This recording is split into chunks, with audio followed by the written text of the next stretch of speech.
Sono qui alla Deborah Milano e oggi scopriremo appunto come nasce un prodotto e in particolare scopriremo come viene prodotto un rossetto. Seguitemi!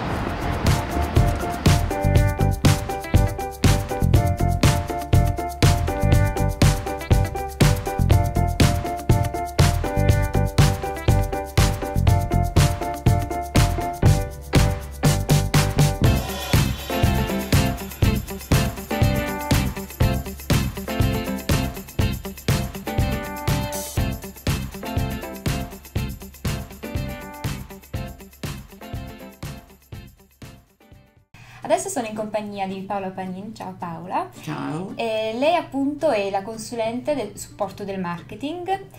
Paola, spiegaci cosa consiste il tuo ruolo.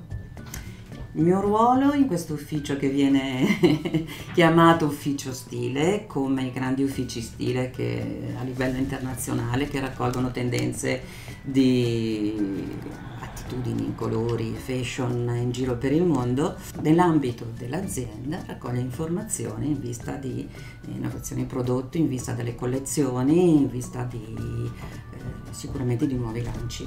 Paola, quindi ci spieghi come parte appunto la ricerca del tema e del colore di un prodotto? Direi in modo molto ampio perché indaghiamo su vari fronti del mondo estetico. Ci avvaliamo della consulenza di un istituto di ricerche che fa ricerche sociologiche, evidenzia quali sono i trend generazionali che si integrano fra di loro come esigenze, no? Nel nuovo mercato, e quindi individua dei temi che sono generici proprio di attitudine sociologica, dei bisogni dei consumatori, di quello che vogliono le consumatrici nel mondo attuale, possono essere in armonia con le loro target generazionali. Una seconda consulenza che noi abbiamo a monte è quella dei centri stile veri e propri. In questo caso è a sede a Parigi, ma naturalmente il suo lavoro, le sue raccolte di tendenze sono valide per tutta l'Europa. Da queste tendenze, che vengono fatte in sintesi in base appunto a comunque ricerche di personaggi che possono essere architetti, che possono essere stilisti, che possono essere dei consulenti anche della moda, ma a livello di tessuti, che sono a monte di quello che poi è la scelta degli stilisti, ci propongono in modo molto generico dei temi entro cui ci sono dei colori proposti, delle texture anche, e assolutamente anche delle atmosfere, delle suggestioni che possono poi essere elaborate poi anche da noi in modo diverso per integrare quello che è la definizione poi di una nuova collezione è data la revisione anche delle sfilate in cui naturalmente possiamo evidenziare quelli che sono i dettagli del make-up eccessivi come sono nelle sfilate, che possono dare degli input per le collezioni, così come gli stessi accessori, gli stessi materiali degli accessori e i colori moda. C'è un'altra fonte poi anche di ispirazione, di aiuto. Da qualche anno è l'Istituto Pantone, praticamente definisce quelli che sono stati i colori dell'anno e quelli che potranno essere i colori del futuro anno, attraverso naturalmente delle analisi dei minimi comuni denominatori, possiamo chiamarli, di quello che sono i vari mondi, che fra l'altro design, fashion, make-up, eccetera. Ecco, per quel che riguarda poi l'esatta mirata declinazione di una collezione, io dico sempre che deve essere sicuramente il tema deve essere in armonia con i colori e quello che si racconta e il titolo, e per quel che riguarda la scelta poi definitiva usiamo delle texture che possono essere quelle da campione, stoffe piuttosto che da altri, Pantone vero e proprio cartaceo, condivisi con il marketing naturalmente. Paola, io ti ringrazio per queste bellissime curiosità che ci hai dato, diciamo questi retroscena che ci hai spiegato, e spero di vederti presto. Grazie, grazie. Adesso sono in compagnia di Malvina Cova. Ciao Malvina. Ciao. Lei si occupa appunto della sezione marketing, ci spieghi brevemente in cosa consiste? Certo, il marketing si occupa di ideare i prodotti, di sviluppare il piano lanci della marca quindi crea i concept, individua i concept e poi si occupa di seguire con tutti i reparti dell'azienda lo sviluppo del prodotto, quindi dalla nascita dell'idea fino alla sua realizzazione, seguendo tutti i vari step intermedi. Quindi una volta scelto appunto i colori del prodotto, qual è la fase successiva? La fase successiva è rappresentata dal passaggio del brief al laboratorio, quindi il marketing si interfaccia con il laboratorio, in particolare con i coloristi, che possiamo definirli come gli artigiani del colore. Loro si occupano di trasformare quello che è il nostro input, che può essere un pezzo di stoffa, un pezzo di carta, un ritaglio, anche solo un riferimento Pantone, lo trasformano in texture colorata, quindi può essere un ombretto, può essere un rossetto, quindi creano e rendono reale quello che per noi è rimasta fino a quel momento un'idea astratta. Spiegaci come appunto parte la progettazione di un prodotto. La progettazione di un prodotto parte innanzitutto dalla definizione del packaging. Deborah Milano crea le sue forme, i suoi packaging collaborando con dei designer e quindi noi definiamo il brief che passiamo al designer, un brief che contiene tutti gli elementi indispensabili per il designer per creare l'oggetto, che possono essere quindi i valori che deve trasferire, gli obiettivi che vogliamo raggiungere con il lancio di un determinato prodotto e anche dei vincoli tecnici che possono essere legati allo sviluppo di un progetto particolarmente complesso. Una volta effettuati gli schizzi preliminari, quali sono le caratteristiche fondamentali per poter poi scegliere il packaging definitivo? Innanzitutto deve esserci quello che noi chiamiamo il wow effect, quindi un prodotto, uno schizzo in questo momento deve essere assolutamente impattante, emozionare e deve essere allo stesso tempo immediato, dico facile comprensione per la consumatrice e naturalmente anche ergonomico, quindi c'è sempre un occhio, un'attenzione all'ergonomicità e all'utilizzo quotidiano per la consumatrice. E poi deve poter far esplodere il colore nel caso in cui si parli di un packaging che conterrà un ombretto piuttosto che un gloss. E ovviamente poi dobbiamo anche prendere in considerazione la fattibilità e la realizzazione tecnica del progetto iniziale. Quindi degli stampi, tutto. Assolutamente sì. Molti ombretti, ciprie, fard, terre hanno una texture molto particolare in superficie. Questa viene scelta in maniera preliminare. E qual è lo studio appunto che c'è dietro? Sì, è una scelta di una volontà di Deborah di avere un progetto disegnato, quindi di design a 360 gradi con una cura direi quasi maniacale per il dettaglio. Non ci limitiamo solo a disegnare quella che può essere la scatola, ma andiamo a chiedere al design anche di disegnare a livello anche 3D quello che è la texture, quindi nel caso di un ombretto avremo un rilievo che spesso e volentieri poi viene anche concepito non solo dal punto di vista estetico ma anche per un'ergonomia nell'utilizzo del prodotto, quando nel caso, ripeto, di un ombretto si utilizza e si preleva il prodotto con le dita. Come ti dicevo, Deborah Milano nel momento in cui chiede al designer di realizzare un oggetto gli chiede di realizzare sia la scatola sia anche il disegno, il rilievo di un prodotto, come può essere in questo caso l'ombretto. Quindi abbiamo chiesto di creare la forma della scatola ma allo stesso tempo anche di andare a disegnare anche la cialda, dove si dà particolarmente attenzione anche al dettaglio, al singolo dettaglio. In questo caso abbiamo anche in rilievo il nostro fiore del logo Deborah Milano e si presta anche attenzione alla ergonomia nell'utilizzo del prodotto. In questo caso il prodotto è stato disegnato con questi cerchi concentrici che agevolano il movimento del dito nel momento in cui la consumatrice vuole prelevare il prodotto con il dito. Ti ringrazio davvero di cuore per averci dato queste chicche appunto per quanto riguarda questa fase molto creativa della progettazione di un prodotto e spero di rivederti presto. Grazie a voi. Adesso passiamo appunto alla fase successiva, che è quella del laboratorio. troviamo qui nel laboratorio e la parte tecnica ma allo stesso tempo molto creativa. Ci troviamo in compagnia di Francesca Gabbiati e Anna Pezzoni. Francesca, di cosa ti occupi all'interno del laboratorio? Allora, all'interno del laboratorio io mi occupo della formulazione di tutti i prodotti di make-up con l'aiuto ovviamente di Anna e degli altri nostri colleghi. Sì, io sono un tecnico di laboratorio e vabbè, mi occupo principalmente della messa a punto della formula e anche dello sviluppo dei colori, dei rossetti e dei gloss principalmente, quindi sviluppo colore e messa a punto della formula. La parte più creativa. Sì, esatto, la parte più creativa, la parte più divertente. Ok, allora andiamo a vedere subito come si realizza il rossetto.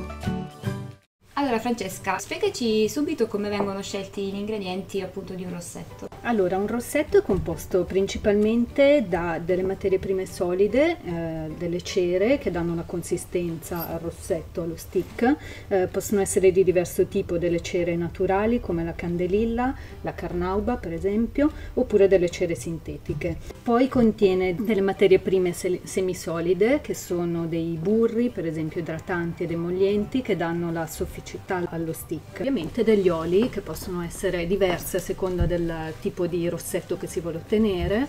In questo caso abbiamo la miscela di oli, cere e burri messi tutti insieme, che verranno poi messi su una piastra magnetica riscaldante per la fusione.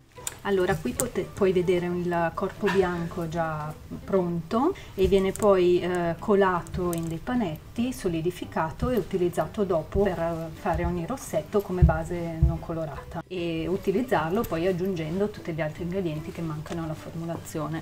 Per esempio i pigmenti e le perle, che sono ovviamente fondamentali in un rossetto. I pigmenti, qui puoi vedere diversi colori, possono essere veramente tantissimi colori si possono ottenere, e le perle sono quelle particelle perlescenti che danno l'effetto speciale, possono essere naturali o sintetiche e danno questo effetto multisfaccettato che riflette la luce. Oggi vi faremo vedere come facciamo in un rossetto il Milano Red. Dal corpo bianco, la base non colorata che abbiamo visto prima, che è questa, la pesiamo nella quantità necessaria e la mettiamo a sciogliere su una piastra riscaldante con un'agitazione costante a 85 gradi. Una volta che raggiungiamo la temperatura ideale, andiamo ad aggiungere i nostri coloranti, quelle che noi chiamiamo dipobasi, che poi vedremo come si fanno con la 3 cilindri.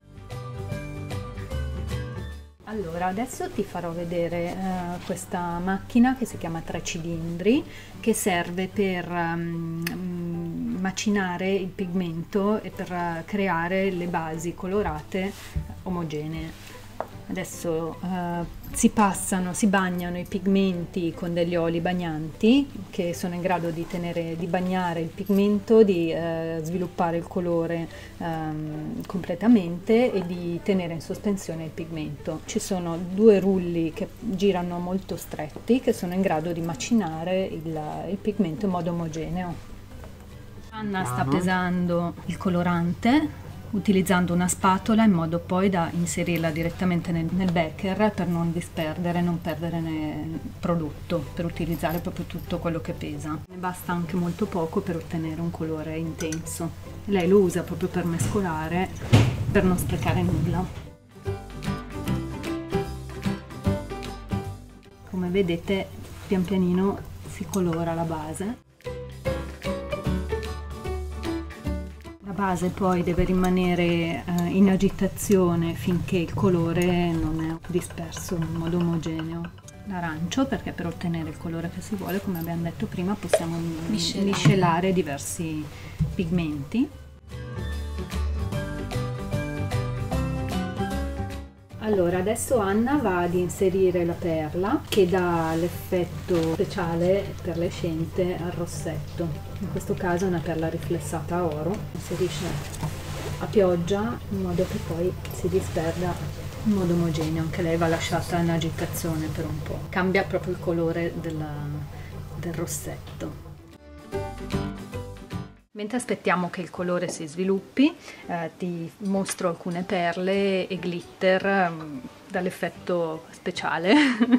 Vedi, questo è una perla molto grossa, color bronzo, che puoi vedere, ti faccio vedere sulla pelle. Bellissimo. Come brillante, che vengono usate soprattutto nei gloss anche, abbiamo, per dare proprio l'effetto ultra brillante.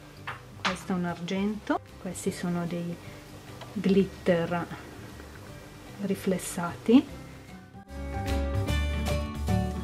Allora, adesso andiamo ad inserire nel nostro becker il principio attivo, in questo caso un acido ialuronico, pesandolo direttamente, e infine il profumo e l'aroma.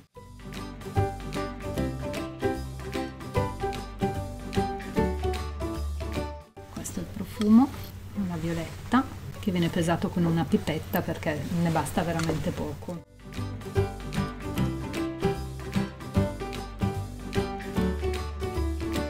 E un aroma che è un aroma dolce per dare una sensazione sulle labbra più piacevole. Lasciamo agitare il prodotto finito per almeno 20 minuti ancora. Infine va fatta la colata nello stampo, in questo caso è uno stampo di metallo, esistono anche degli stampi in silicone. Lo stampo di metallo va passato prima con uno spray al silicone per permettere allo stick di uscire facilmente. E adesso facciamo vedere come viene colato. Si controlla sempre la temperatura, che è intorno agli 85 gradi.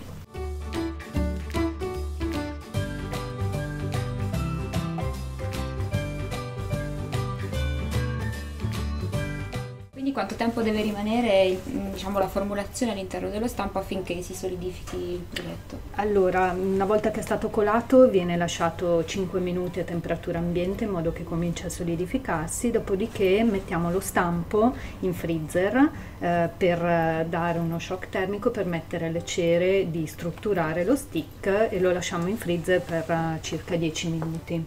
Con lo stampo pronto, tolto dal freezer, togliamo la parte superficiale che non serve.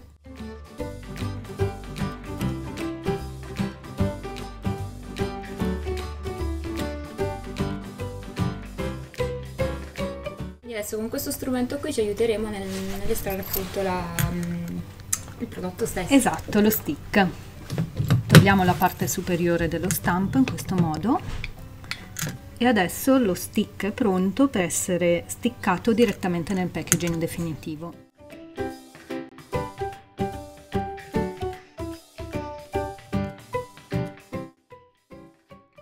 Ok, quindi questi dentelli qui vanno a infilarsi all'interno del prodotto? Sì, in questa parte che rimane fuori dallo stampo, quella parte lì è quella che va dentro.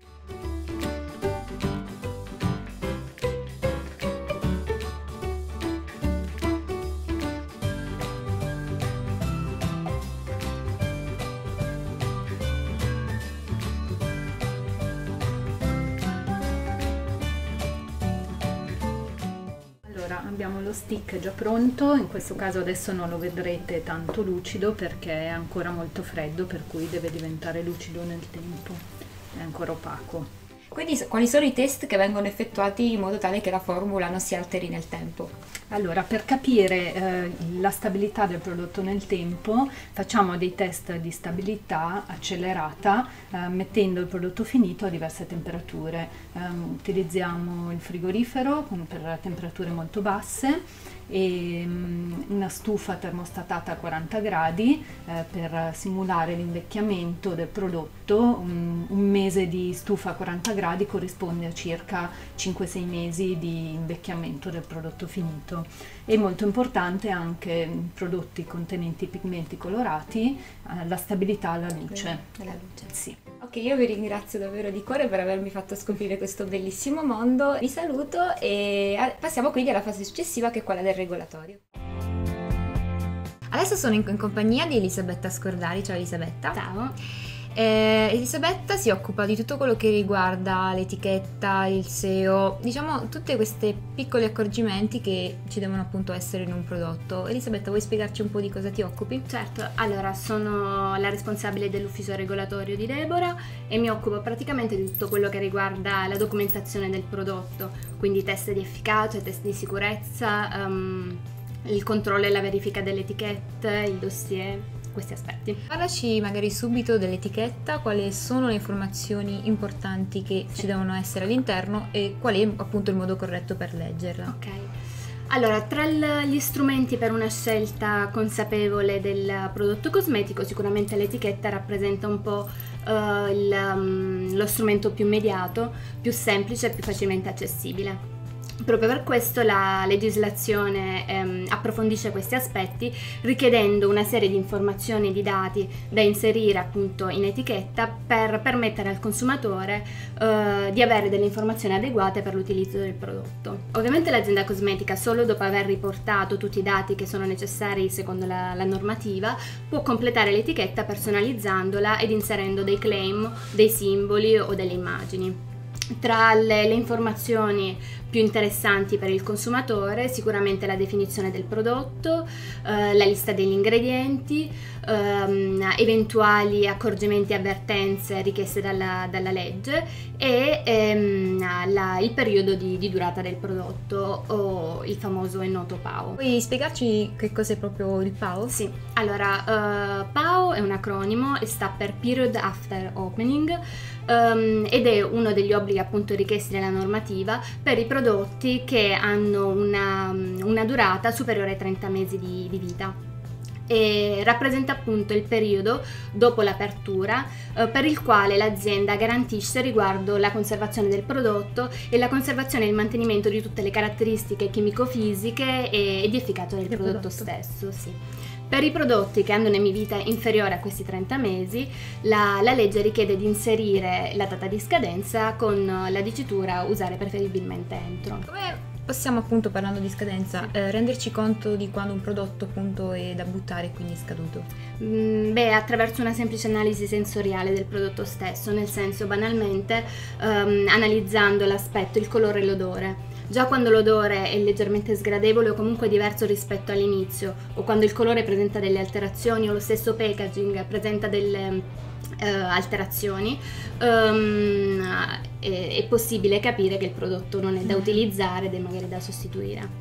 Quindi se il prodotto non è stato aperto, quanto tempo possiamo conservarlo? Allora, sicuramente dipende dalla tipologia del prodotto, perché ci sono alcuni prodotti che hanno per le loro caratteristiche stesse un'emivita più lunga, arrivano addirittura a 4 anni, per esempio gli smalti, i gloss, i prodotti anidri che quindi non hanno acqua al loro interno e sono difficilmente contaminabili è difficile sede di contaminazione microbica.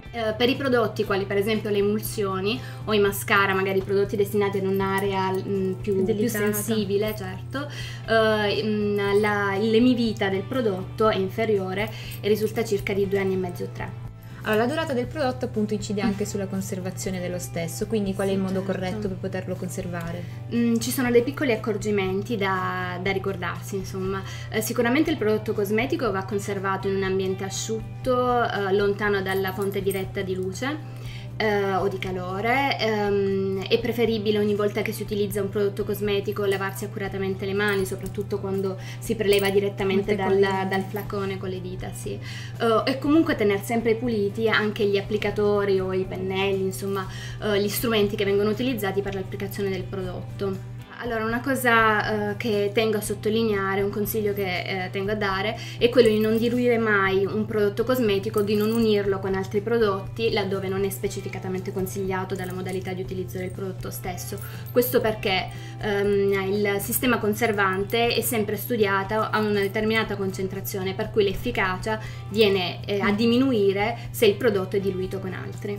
Sempre per quanto riguarda l'etichetta, C'è un motivo per cui gli ingredienti sono scritti in questo determinato ordine oppure è casuale? Sì, assolutamente no, c'è un motivo. La lista degli ingredienti infatti è riportata in ordine decrescente di inserimento dell'ingrediente nella formulazione, questo fino all'1%, al di sotto dell'1% invece gli ingredienti sono riportati in ordine sparso.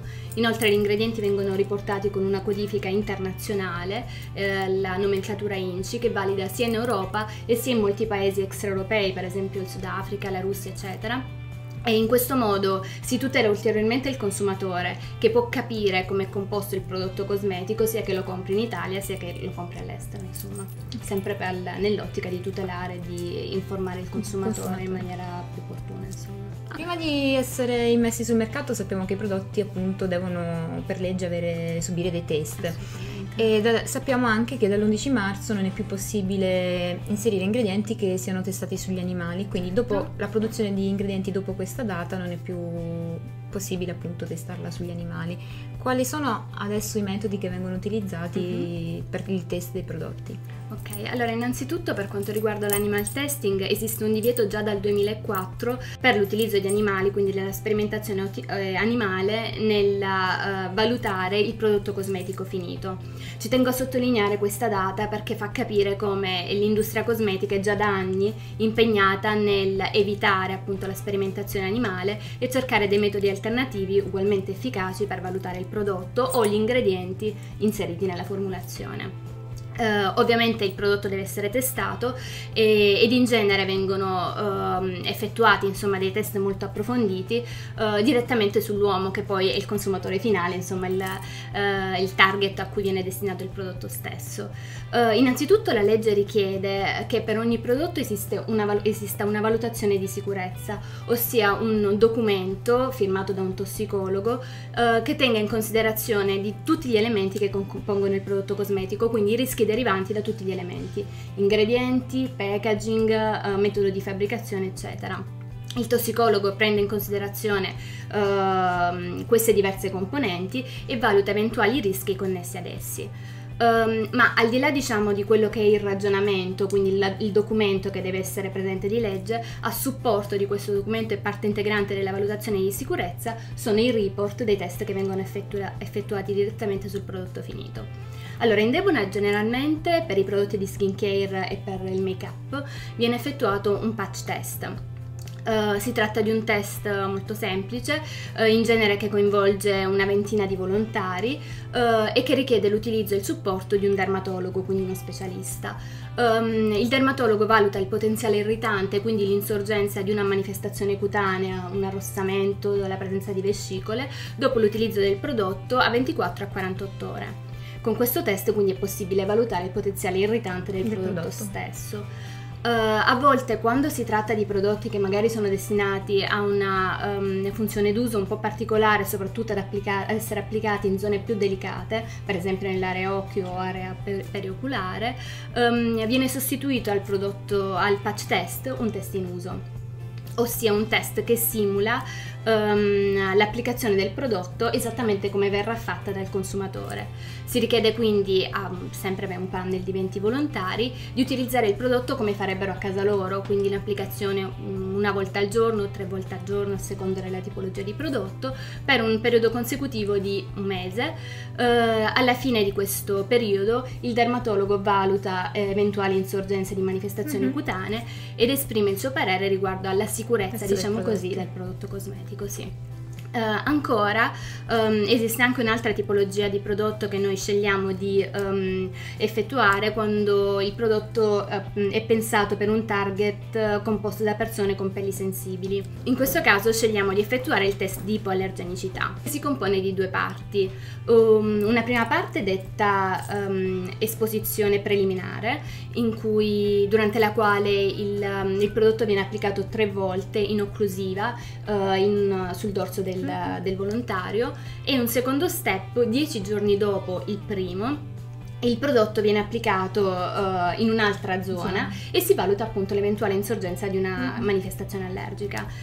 In questo caso quindi si valuta non tanto il potenziale irritante ma il potenziale sensibilizzante, ossia si va a vedere se il prodotto cosmetico che viene testato è formulato per minimizzare il rischio di allergie, che è la famosa dicitura che trovate spesso indicata in etichetta, per chiarire che ovviamente non è possibile formulare un prodotto che sia assolutamente esente dal rischio di insorgenza allergica, dal momento che la reazione allergica è strettamente individuale ed è diversa da persona a persona, esatto. A fianco di tutti questi test che servono per valutare, se vuoi, l'aspetto safety dei nostri prodotti, correliamo anche una serie di test per valutarne l'efficacia e quindi per misurare alcuni parametri che poi sono l'oggetto dei claim marketing. I test di efficacia possono essere di due tipi: test clinico-strumentali che si avvalgono dell'utilizzo di strumenti appunto per la valutazione di alcuni parametri che possono essere l'efficacia anti-aging, la misurazione del microrilievo cutaneo, il potenziale idratante. Ovviamente questi test vengono sempre valutati con l'aiuto di un esperto, uno specialista. A fianco a questi test ci sono dei test di autovalutazione che coinvolgono un panel molto esteso di consumatrici a cui viene richiesto di utilizzare un prodotto ed esprimere un giudizio e rispondere a delle domande specifiche sempre inerenti a alcuni parametri, per esempio l'efficacia anti-aging, eccetera. Io ti ringrazio per le tue preziosissime informazioni e spero di rivederti presto. A presto. Adesso siamo in compagnia di Diana Parm e andremo appunto a scoprire la sezione media. Diana, in cosa consiste appunto questa sezione? La sezione media appunto intendiamo tutte le attività che portano quindi alla pianificazione di una campagna pubblicitaria che può andare appunto sui media tradizionali che sono appunto la stampa, la fissione, oppure ovviamente può esserci una campagna digital, quindi sul web. Cosa consiste? Ovviamente si parte prima di tutto con la pianificazione delle testate, ad esempio quando appunto si fa una campagna stampa, e poi si va a realizzare il materiale di comunicazione, quindi si briefa l'agenzia creativa, si scelgono le proposte e si scatta il visual di comunicazione per poi impaginarlo e pianificarlo ovviamente su tutte le testate concordate a monte con l'agenzia media. Quindi è il make-up artist quello che sceglie i look che vengono appunto realizzati nelle pubblicità? Sicuramente il make-up artist gioca un ruolo centrale nella scelta del look da abbinare ai prodotti, unitamente quindi all'agenzia creativa e all'azienda. Questo per far confluire le diverse expertise e trasferire al meglio non solo la performance di prodotto, ma anche il messaggio che il brand attraverso il visual vuole esprimere. Quindi appunto in questa sezione si tiene anche molto, penso si tenga anche molto conto dell'opinione dei consumatori. L'opinione delle consumatrici è sempre tenuta in grande considerazione, cerchiamo infatti di rispondere puntualmente ad ogni domanda che ci pongono sulla safety, sulla performance o sulla composizione dei prodotti. Eventuali critiche o lamentele vengono invece vagliate attentamente dal reparto R&D e le risposte indirizzate direttamente alla cliente. Inoltre realizziamo periodicamente dei focus group per valutare la percezione del prodotto e individuare aree di miglioramento. Recentemente, ad esempio, alcuni accorgimenti sul sistema di apertura dei packaging o sulla funzionalità degli applicatori sono stati introdotti proprio a seguito di suggerimenti delle consumatrici, sì. Diana, io ti ringrazio per il tuo preziosissimo contributo, è stato un piacere conoscerti. Grazie a te di essere venuta in azienda, speriamo appunto che tutto quello che appunto hai visto oggi ti sia piaciuto e assolutamente ti aspettiamo presto. Grazie. Abbiamo scoperto come nasce un prodotto e soprattutto come viene realizzato un rossetto. Io ovviamente non potevo non indossarlo. Spero che questo tour insieme a me e alla Deborah Milano vi sia piaciuto. Io ringrazio tantissimo la Deborah per avermi dato la possibilità di visitare l'azienda e anche i laboratori.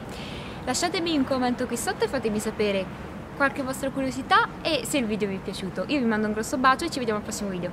Ciao!